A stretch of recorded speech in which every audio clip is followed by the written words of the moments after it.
Everyone, and welcome to this afternoon's RTPI Scotland event, which has been hosted by Dumfries and Galloway RTPI chapter. My name is Shona McCoy and I'm convener of the Dumfries and Galloway chapter. I'm also team leader for the Dumfries and Galloway Council's local development planning team, and I'm joined by my colleagues Wendy MacLeod, who's a senior planner in the same team as myself, and Jennifer Chandler, who's a project officer on the leader project team, building the case for a care campus. So this afternoon's event will share information from a recent study tour we went on in February this year to the Netherlands and Denmark, in which we visited 4 different places to look in more detail at models of housing and care in Europe. So Jennifer will give an overview of each place we visited from the healthcare perspective, and then Wendy will give an overview from the built environment planning perspective. The presentation should last about 40 minutes, which will then leave us about 20 minutes at the end for questions and discussion. Just to let you know that the webinar is being recorded and will be available on the RTPI YouTube channel. Unfortunately, I don't know when that will be because there's a backlog of uploading stuff, but hopefully it'll be soon. So I'll now hand over to Jennifer. Thanks, Shona. As Shona said, my name's Jennifer Chandler and I'm the lead for a project called Building the Case for a Care Campus at the Crichton Trust. So the Crichton Trust, who hosts my projects, is quite a unique social enterprise. We're a heritage charity and we're the lucky custodians of the Crichton estate, which is a former Victorian psychiatric hospital. And we look after 24 buildings, of which 22 are listed. The buildings are surrounded by 85 acres of parklands and gardens. And in normal times, obviously not at the moment, but in normal times, the buildings are now contain 85 businesses. There's 4 university campuses. We have a conference and training venue, and about 4,000 people travel to the Crichton every day for work or study. The Building the Case for the Care Campus project has spent the last 2.5 years looking at innovative models of housing, care, technology and place-based ageing solutions to meet the needs of the rural community across Dumfries and Galloway. We've got 2 main objectives to the projects. The first is working with communities and stakeholders across the region to explore how we can make Dumfries and Galloway the best place to grow old. The second is alongside that, we're also exploring what we can do at the Crichton estate, how we can make it more age friendly and how we can look to develop an adjacent plot of land to the Crichton estate that has outline planning permission for about 470 houses. And how do we maximise the benefit for the community and for the region of such a development? The Crichton is such a unique and special place that any development we do needs to take into consideration the heritage and the history and the community that we're surrounded by.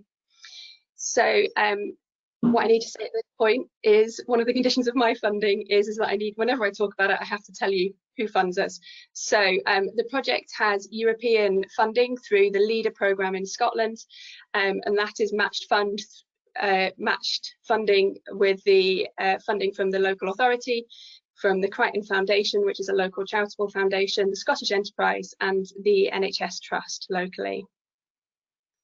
The LEADER project partway through gave us the opportunity to apply for some additional European cooperation which funded this visit. And after 20 years of working in the voluntary sector, I know that opportunities to go on a European study tour don't come along very often. And so it was with great excitement that we set about researching and finding where we should go and where there were innovative models of housing for older people. And in particular, through our community consultation work, we knew that the communities in Dumfries and Galloway were really interested in intergenerational housing and how we can encourage intergenerational connections through our housing development. So 2 countries that take a really innovative approach to housing for older people and to intergenerational housing is the Netherlands and Denmark. And we were really keen to learn and share our experience of visiting these places with some like-minded organisations. And we really wanted to be sure that that learning wasn't just contained within our organisation, but was connected to other organisations locally. So with that in mind, we put together a team of what also known as an interdisciplinary team of people from local organisations. So in this picture, you can see at a time when socially distancing wasn't necessary, on one of the flights. In the front row, there's myself, and there's the CEO of the Crichton Trust, Gwilym Gibbons, and just behind him is Viv Gratian, who's the Deputy Head of Strategic Planning in the local Health and Social Care Partnership in Dumfries and Galloway. For anyone outside of Scotland, a Health and Social Care Partnership is a partnership between the local NHS Trust and the local authority, and it has responsibility locally for delivering health and social care across the region. Next to Viv on the middle row is Scott McCoy, who's the project manager of the Midsteeple Quarter project in Dumfries, which is an innovative community-led town centre regeneration project. They're looking at how to bring back town centre living and what that might look like in the future. And in fact, Scott's giving one of these RTPI sessions on the 20th September if you want to know more about his project. Next to Scott is Shona, my co-presenter today, and on the back row is Wendy, my other co-presenter today, and both Wendy and Shona have been part of our stakeholder engagement throughout the project, and have been helping shape our thinking and helping us to explore what the options might be for our local community and what the options might be on the Crichton. Next to Wendy on the back row is Ellie. Now Ellie's was a final year student at the University of Glasgow, which is based on the Crichton estate, and was on placement with the project and conducting her honours thesis research into intergenerational attitudes towards student attitudes towards intergenerational housing at the Crichton. So the first project we visited was the Hogenweck, which is in the town of Weesp in the Netherlands. It's a purpose-built dementia village built on the site of a former care home. It takes a really innovative approach to rethinking what a care home should be and what it's like for people to live within a care environment. They wanted the community, wanted it to be connected to the community around it and to feel like a community within it. They also wanted residents to be as independent as they could possibly be. So within this project, there's 180 residents in the community, and they live in what they call small-scale living units or households. These are flats that have 6 to 7 bedrooms. Each resident has their own bedroom, and they share a kitchen, a living room, as well as an accessible bathroom. The residents eat together in their households, and they socialise both in their households, and there are also several communal hobby and club rooms across the site. And each flat has 2 to 3 members of staff who look after only that flat and the residents within it. So they cook, clean, they provide care to the residents, and they provide companionship to the residents. This way of organising and thinking about care is particularly interesting at the moment to my health and social care colleagues in terms of COVID-19 and reducing transmission, because obviously you have a kind of a ready-made bubble there, which is very different to how we organise care homes currently in the UK. Residents are involved in all aspects of organising the household, from preparing meals to shopping for supplies to cooking, cleaning, as well as kind of being supported to engage in social activities with other households across the project. There are 27 of these small-scale living units or flats in the complex, and they're designed around a series of courtyards and communal facilities. The households are themed around 7 Dutch lifestyles. When the residents are admitted to the development, the family members and or the resident complete a questionnaire about that person's lifestyles and values and what's important to them, and then they're allocated to a type of household, be it traditional, artisan, Indonesian or Christian. And this is quite a fascinating approach, and it was quite a controversial approach amongst the group that visited. And the idea, some of us were quite resistant to the idea of being placed in a box, but the community were really clear that it's just one tool they use in order to try and find like-minded residents to live together, but that there are other ways that they can make connections and friendships across the community. Aside from the flat, the complex has a restaurant, a bar, a cafe, a supermarket, and then multiple club and hobby rooms. There's also a multi-purpose theatre and multiple gardens and courtyards. The development is also open to the public, which makes it quite unique.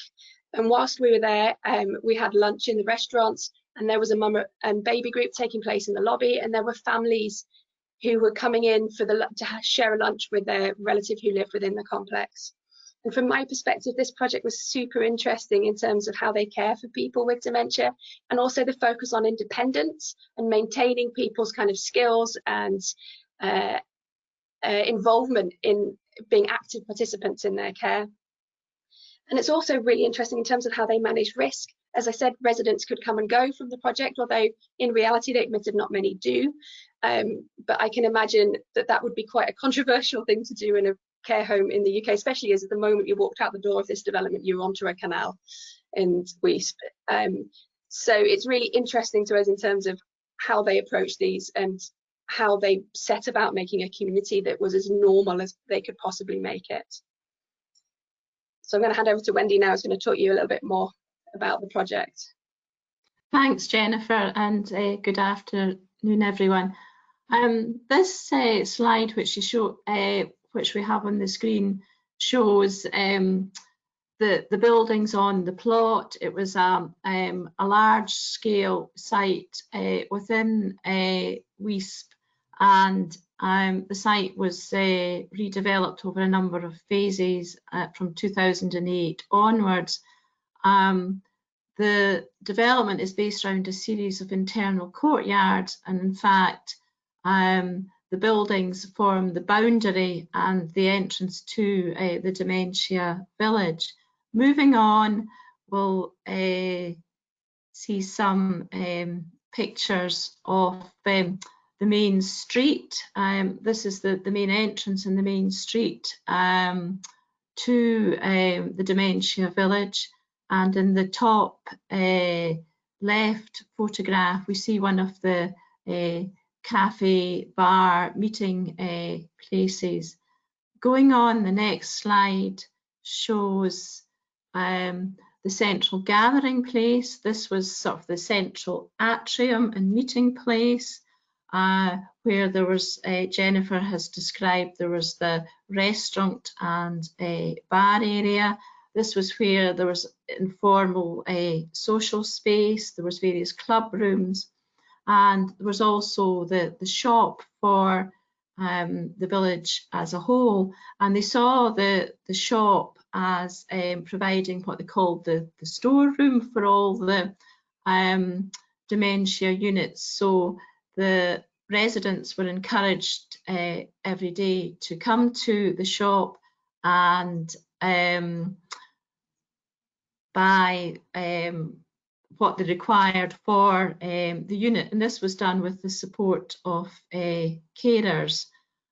So that was an interesting concept. Also in this area there were a number of meeting rooms and club rooms. I think there was an art class going on, and so there were various opportunities for leisure and recreation. Moving on, the next slide shows more of the design and the built environment of the village.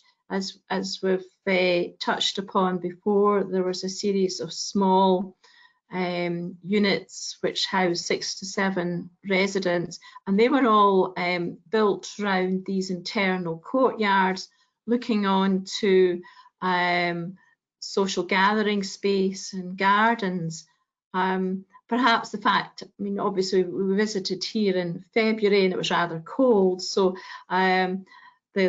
obviously the gardens weren't at their best, and it shows the various water features and also courtyards for the residents to gather just out with the front door to the unit. So it was built around these series of larger spaces and then sort of lanes which led into smaller, more private courtyards. So it was a very interesting layout and design as such.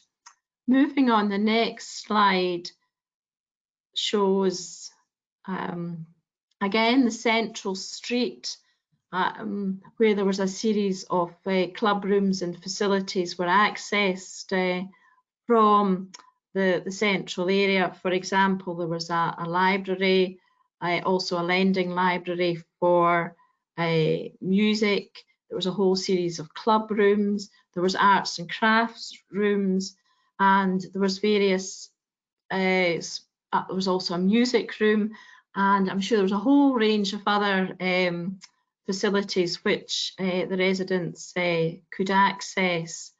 And also there was, as well as this, there's a considerable programme of trips that the residents could go on to nearby Amsterdam. The bottom two photographs in this slide, the bottom left shows seating within the area, and they were keen to say that on a regular basis throughout the development there was seating for the residents, those that perhaps had mobility problems. And the bottom right photograph shows a small shed. This was aimed at sort of the rural lifestyle. And certainly throughout the development there was very sort of, high quality of landscaping and design and a range of features. The next slide shows the theatre, which we've mentioned before. This was open to the community, and the community were encouraged to come in and attend shows and events and choirs. And this was a theme throughout the village, that was the interface with the community and the families and the visitors, that they were encouraged to come into the village, and they were very keen to develop the interface with the community and families. So there was a series of events which took place at the theatre, and also they indicated that they had various smells available in the theatre, because they said in terms of dementia sufferers that was the last sense to go. So that was an interesting thought for us. So moving on, I'll hand back to Jennifer, who's going to talk about our next visit to Deventer, which was in the east of Holland. Over to you, Jennifer. Thank you. Thanks, Wendy. So the Humanitas development and community is in some ways much more of a traditional care home model, much more familiar to us in the UK. And in 2012, they needed to renovate the building and convert from this existing small single-bedded rooms into larger one-bedroom flat complexes to meet with the funding rules within the Netherlands. So how that worked in terms of the 1960s building is it meant that when they did this, they were left with one flat at the end of each corridor that didn't meet the government's requirements for the minimum size standard for an older adult. So they came up with the idea of giving those small flats to students, and they started a trial of just one student, but quickly saw the benefits of having students living within the development. So now there's about 10 students who live within the community at any one time, and students live in the complex for free in exchange for doing 30 hours of volunteering within the community a month. They're expected to be what they term good neighbours, and they help residents with things like IT, with preparing even meals, with hosting social activities and organising outings outside of the community. And they also use, there's a picture later on where they show you the electric bike, and they take residents out on the electric bike that they have. They shared some really beautiful stories about the impact of intergenerational living had on both the older and the younger residents in the community. And on average, students stay for 4 to 5 years and staying well beyond the end of their studies. And until, as Peter, who took us around the development, said, until they're kind of ready to stand on their own 2 feet in the world. The community in many ways was had much more of a traditional nursing home feel. And like the Hogenweck, it also uses aromas to help reduce the feeling of it being an institution and help to orientate people within the building. A really effort had been put into the development and into the design of the development and the furnishing of spaces, and it felt in places much more like a luxury hotel lobby. with homely lounges than it did a care home. These spaces were designed to be an extension of people's homes and informal spaces where you could bump into fellow residents and build connections. Supporting social connections was really important to the project, and certainly Peter, who showed us around, and he had this fantastic job title of being Chief Happiness Officer, showed that they had a real focus on well-being and encouraging connections between residents and between residents both old and young. So Wendy's now going to talk to you a little bit more about the project. Thanks, Jennifer. This slide shows the exterior of the facility. Deventer is a small historic town on the east of the Netherlands, but it's surrounded by sort of 4 to 5 story Dutch flats, sort of, built during the 1950s and 60s. In fact, the nursing home was initially developed in the 1960s, and it consists of 5 stories as such, as we show in the bottom slide. Moving on, we've got some shots of the interior and entrance to the facility.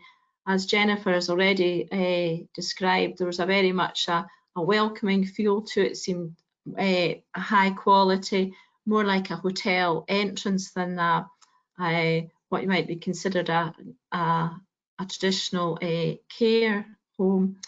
The bottom left photograph shows a table. So when we arrived, there was a number of residents and students gathered around the table, and I think they were assisting some of the residents with IT. So there was a very relaxed social feel to it.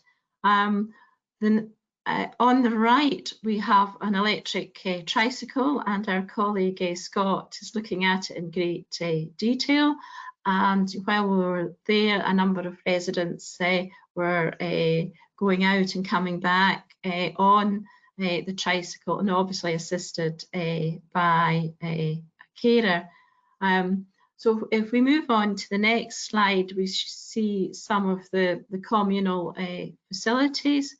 The top slide shows Peter, the Director of Happiness, who showed us round.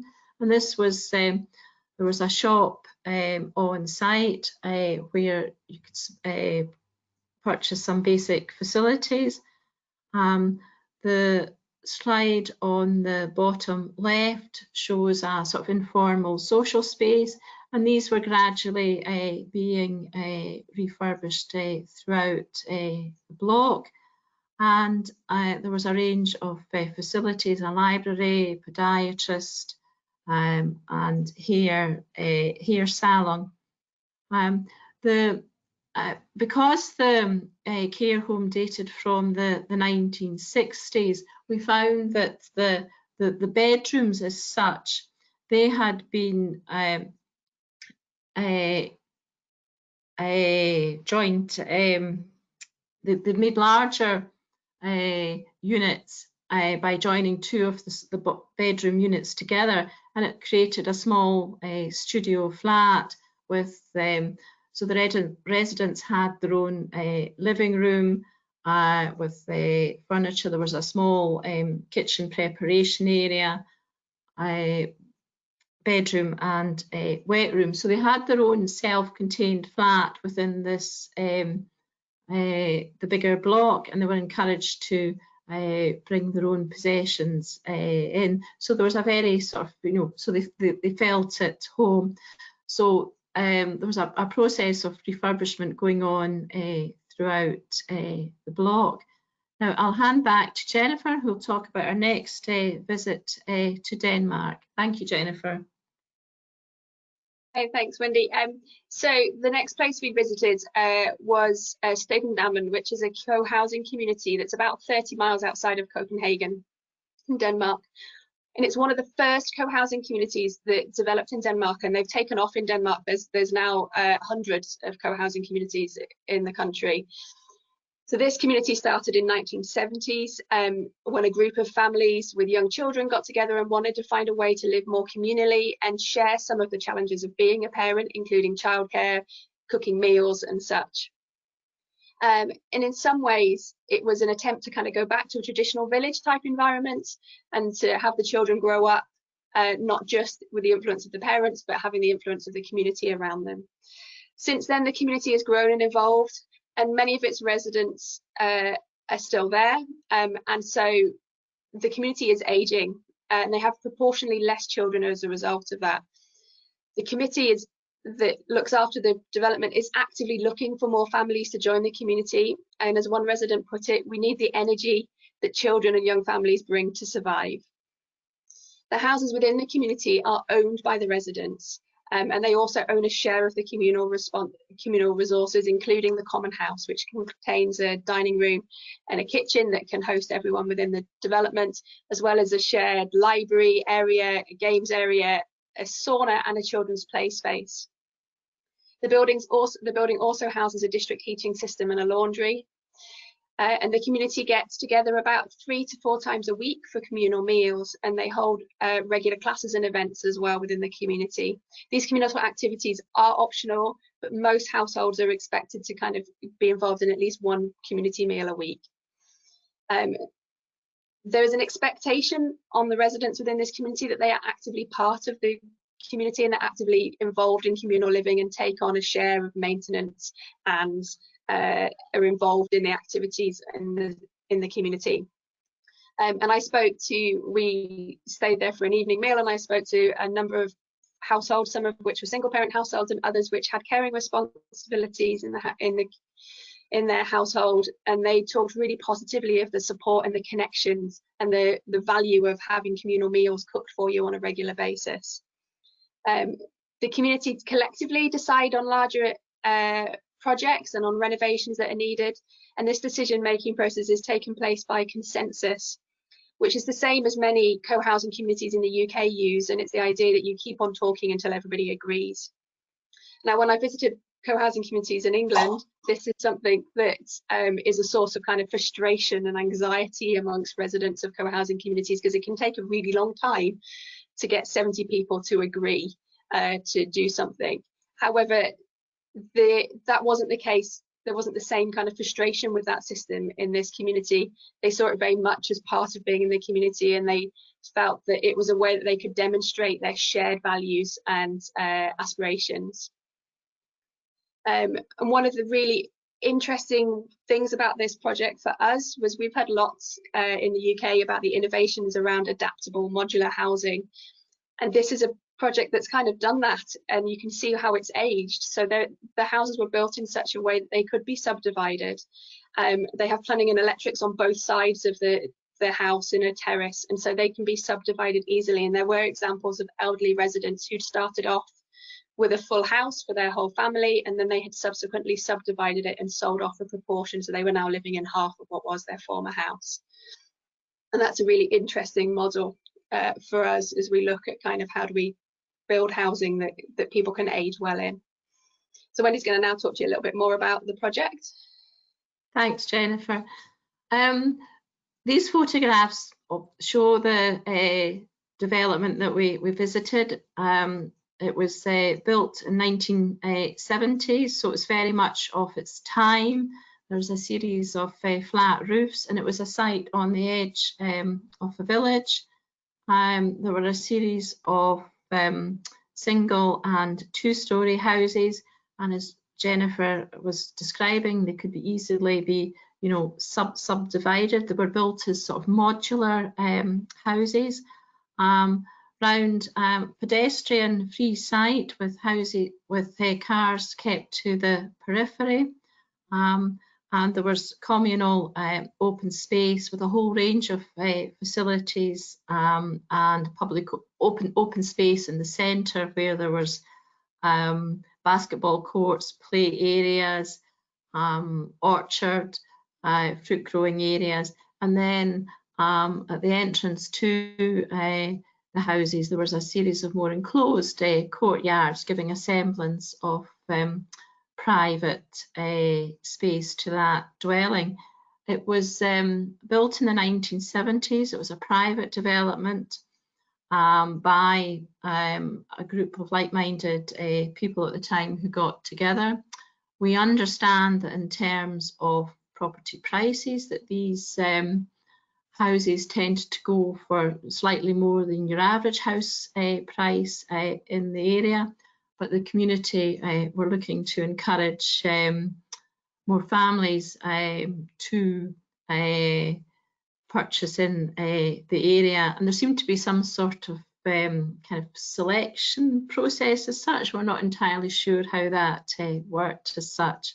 If we move on to the next slide, it shows some more photographs of the courtyards at the entrance to properties, the flat roof design as such.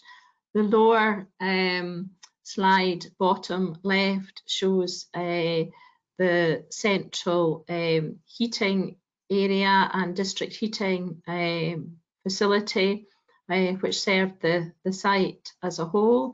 And there was also allotments on the site, as we see in the bottom right photograph. But the site itself was surrounded by a series of, open space, which was either used for allotments or gardens or play areas.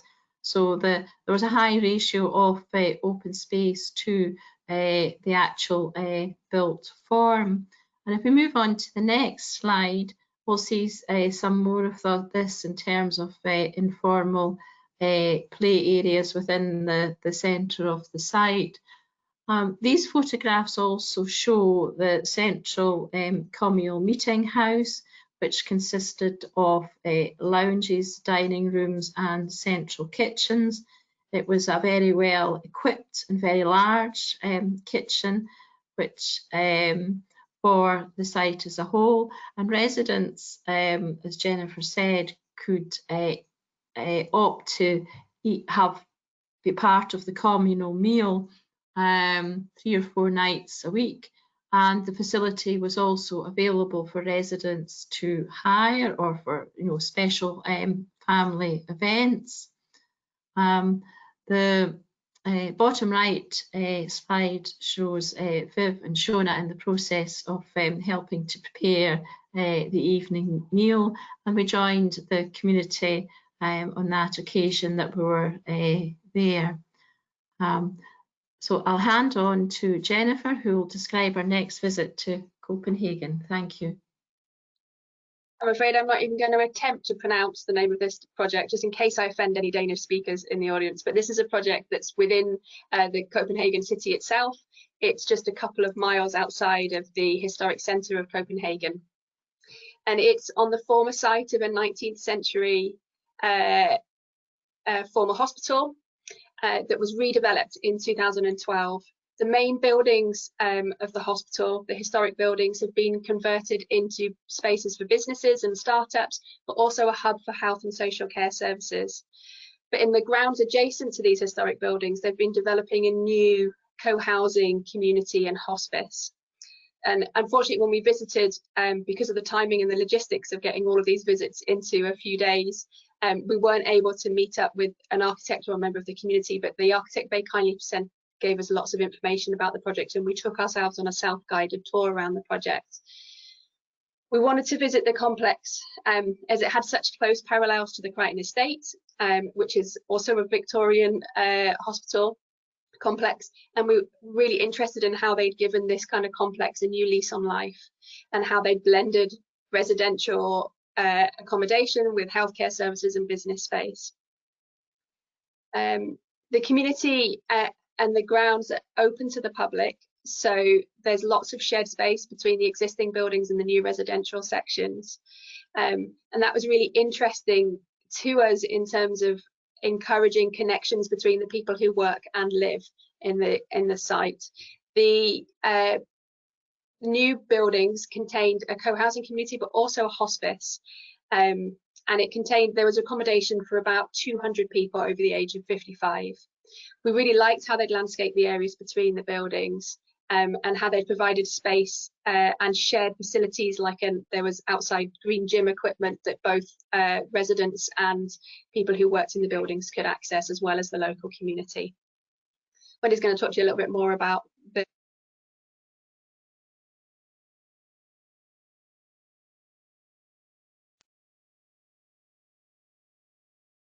Wendy's going to talk to you a little bit more about the project. Sorry, I switched my mic off too soon there.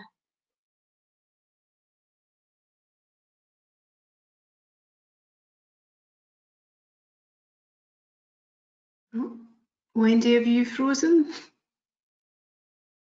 think she might have. Oh, Shall I keep talking then? Yeah, That's okay. We get Wendy back. Sorry about this, everybody. We're having some technical issues. So this, you can see here a picture of the one of the historic parts of the development, the former hospital buildings. And you can also see down there in the bottom of the corner a map of the site. So the long building along the bottom of that map is the historic 19th century part of the buildings, and then there's little modules at the back are the new build elements. Are you back, Wendy? Yeah, sorry, I'm momentarily lost my connection. Isn't this blooming typical? Thank you for... Well, I'll let you, I've just described the first slide. I'll let you... Oh, can you hear me? Right. Right, thank you for filling in for me, Jennifer. We were very impressed with the high quality of design at this site. As Jennifer was explaining, there was the historic building, and there was new housing and units developed on the southern side of the building. It was a very high quality of design. The blocks were over 4 or 5 stories. It was a quite different type of materials, but they took some influence from the scale of the historic building. The landscape design was of a very high quality, framing the buildings and providing the difference between public and more private space. Again, the cars were on the periphery of the site, and the whole site as such was a pedestrian environment. And if we go on to the next slide, it shows there was a whole series of bike units or bike sheds throughout the development. There was also charging points for electric bikes and electric scooters, and these were designed just as an integral part of the development. The next slide shows the landscape setting. I see the high quality of the landscaping, which defined and enclosed spaces. Again, you know, we visited in February, so it wasn't at its best, but it was very important to the overall layout and design of the development. If we move on to the next slide, we just thought it was useful to bring together the reflections of the visit from the group. As you know, Jennifer described earlier, we were very much a multidisciplinary team from a whole range of backgrounds. So everyone found different conclusions and brought different ideas to it. So I think as a whole, we all benefited from everyone's views and conclusions. The Hogenweck Dementia Village certainly provided care in a number of small units, and that was certainly found to be very relevant to today's COVID crisis.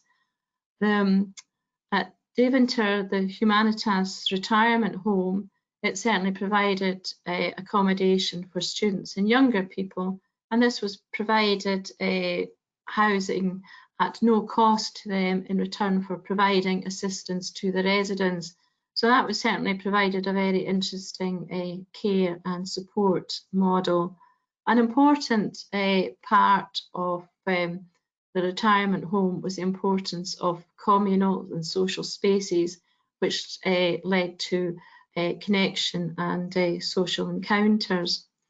In Denmark, the co-housing model, it was suited to promoting the intergenerational approach and support for older residents, as well as childcare opportunities, and it provided a range of communal services and also provision of energy.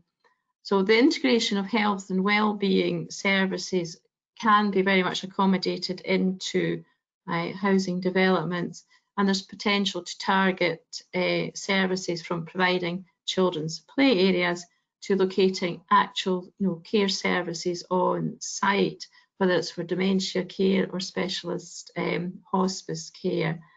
And that concludes the presentation for today.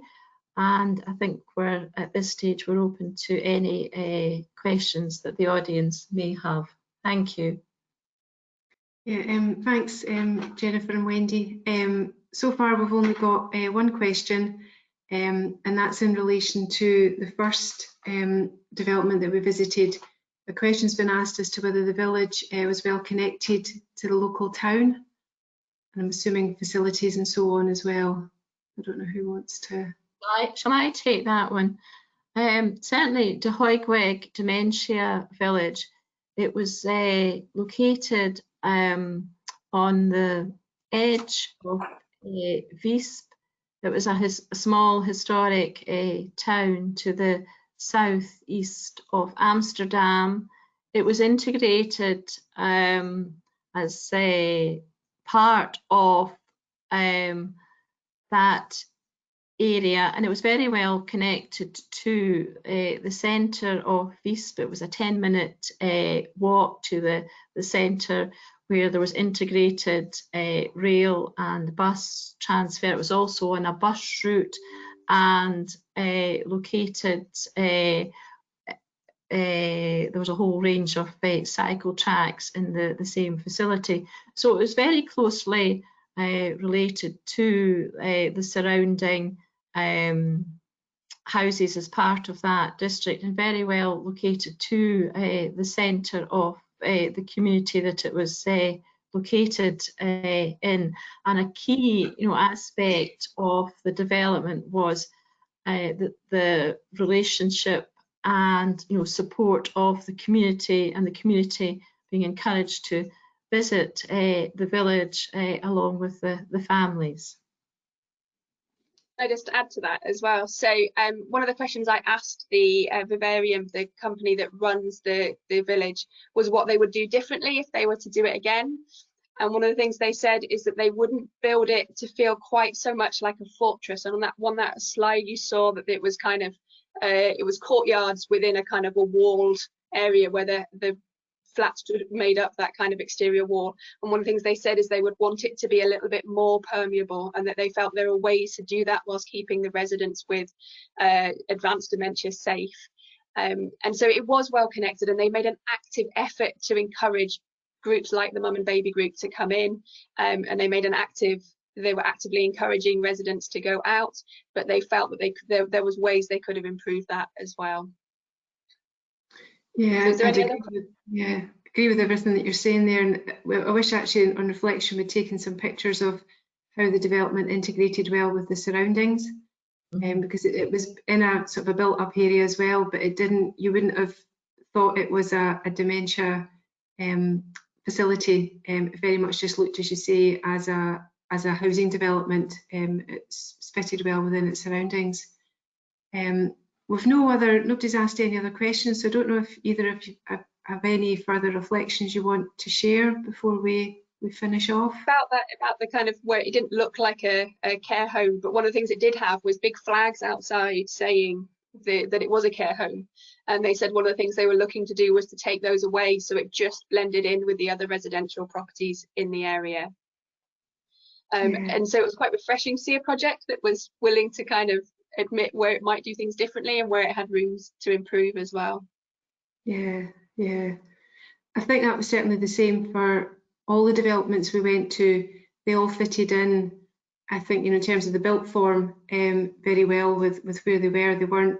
They didn't look like, oh, that's a nursing home or that's a care home or whatever. They did fit in very well, and were very well connected. And I think probably the Humanitas felt, because of it's a different client group, it was older adults rather than people exclusively with dementia. It felt a bit more like there was more coming and going through the building. The lobby was a much busier place than it was at Hogenweck, the first village.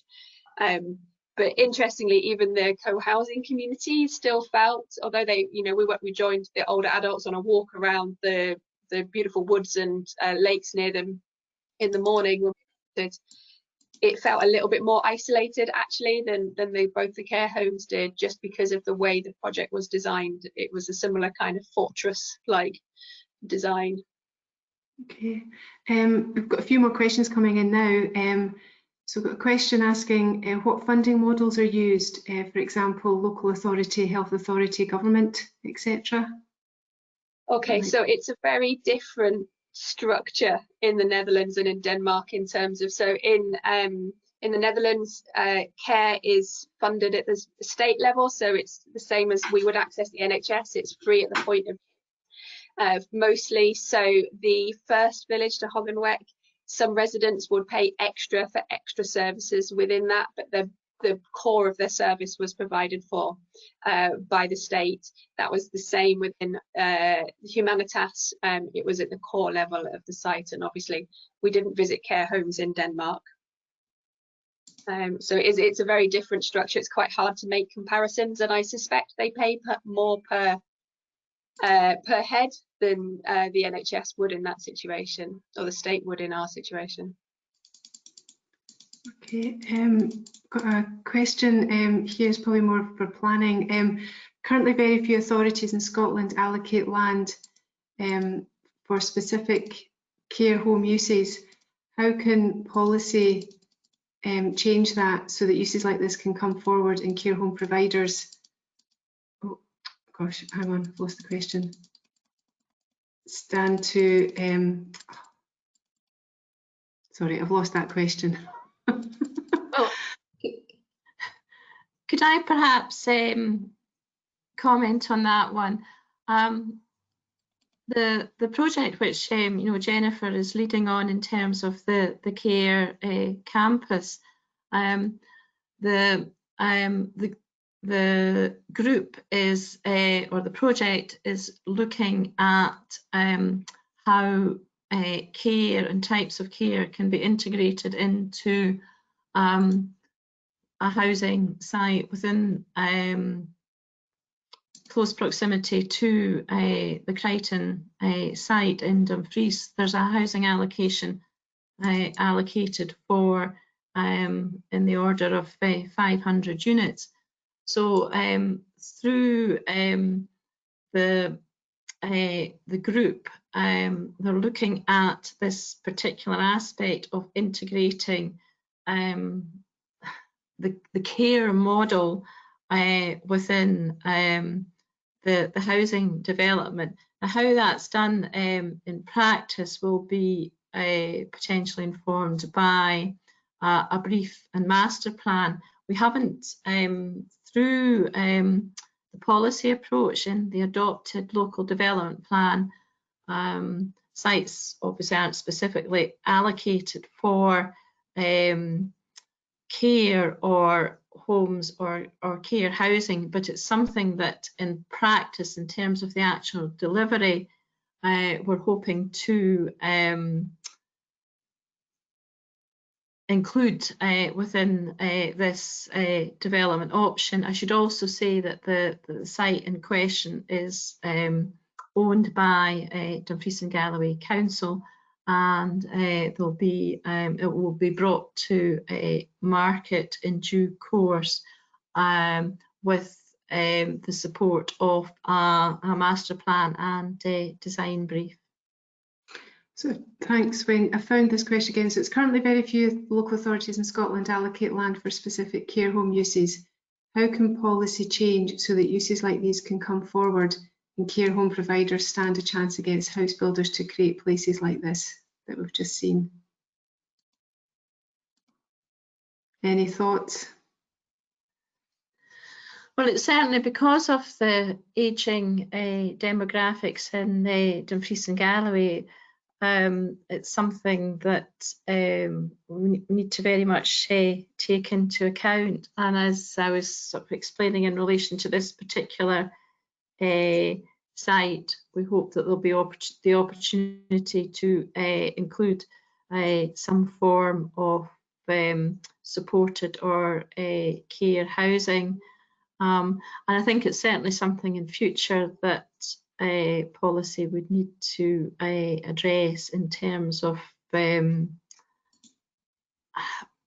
possible allocation of sites if there is a need and demand for it for that particular type of use. So it's something that obviously need to be looked at in future. Do you want to add anything further to that, Shona? Or no, I think, yeah, it's quite a tricky one because certainly in our local plan we haven't allocated sites for specific use types.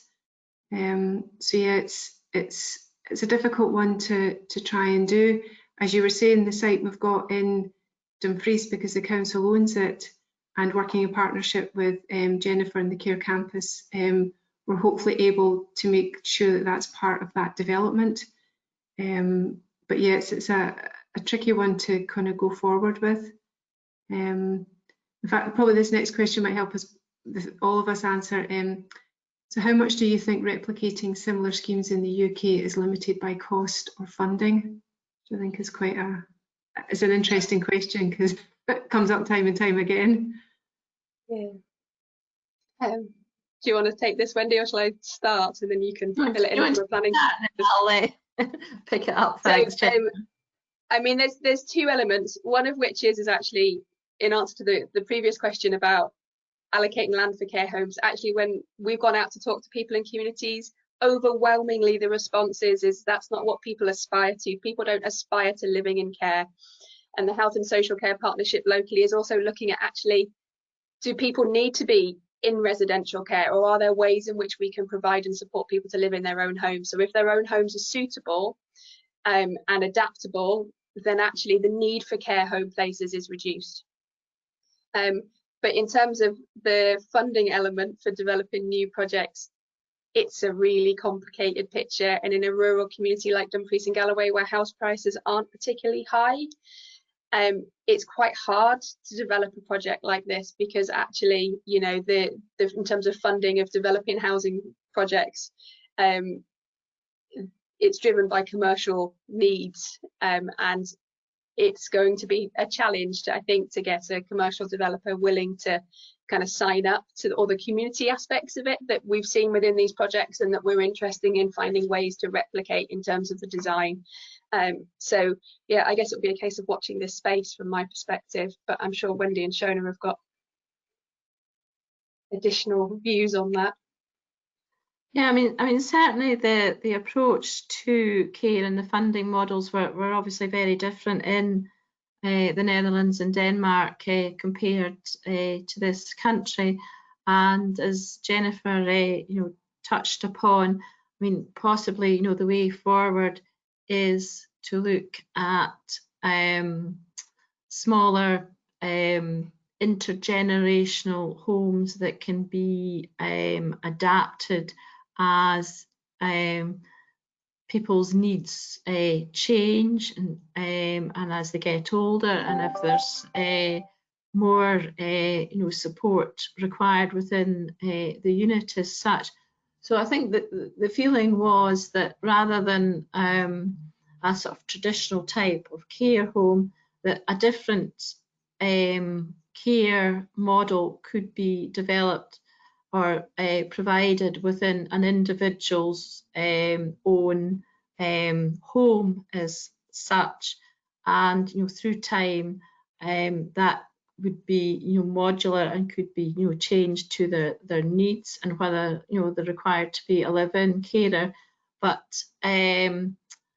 I think that was the sort of the feelings of the group, and how that could be a way forward depending on need and demand. Yeah, I'd agree with everything that you've both said. I'm conscious of time, and that's us at 5 o'clock. So I think we've still a lot of questions, but we'll try and provide answers to them offline. I'd just like to thank everybody for tuning in. Sorry for the technical issues we had at the start. A big thank you to Jennifer and Wendy for running through the presentation. And just a reminder that Scott McCoy from Midsteeple Quarter, who was on our trip, is giving a presentation on their project in Dumfries Town Centre on Thursday the 17th of September. If you want to hear about that project, and it's more the community co-housing aspect of our trip, you can book a place using the link on the RTPI Scotland update email that comes round. If anybody wants to find out any more about the project and the work particularly that Jennifer's doing, you can please send an email just using our RTPI chapter email, and I'll make sure that the question is sent on to Jennifer. So just like to thank everybody for tuning in, and hopefully you found that useful and informative. I'll just say thank you very much, and good night. Thank you. Thank you.